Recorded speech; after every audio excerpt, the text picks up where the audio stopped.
Skrupsgletsjer, vi har ude at måle på, nemlig at den store afsmeltning, vi har set her i 2010 på overfladen, har medført, at meget af det smeltevand løber igennem gletsjeren og udvider de her tunnelsystemer, der er af smeltevand igennem gletsjeren.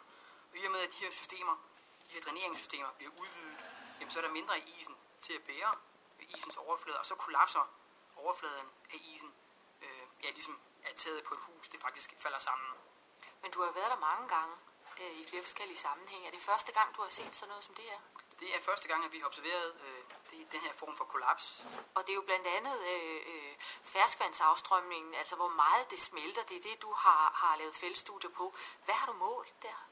Jamen, det vi først og fremmest skal ud og gøre, det er, at vi tapper alle de klimastationer, vi har for meteorologiske data rundt i området. Der kan vi se ved en nærmere analyse, at temperaturen her for juli og august i år ligger ca. 1-1,5 grader end gennemsnittet, og også noget højere end tidligere år. Og det betyder så stigende temperaturer, betyder en stigende afsmeltning af de her lokale gletsjer og den sne, der ligger i landskabet.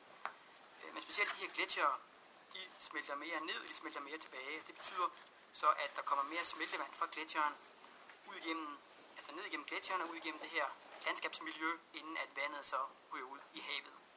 Og det vi sådan rent faktisk har set, det er, at gletsjeren her i 2010, siden 2009 til 2000,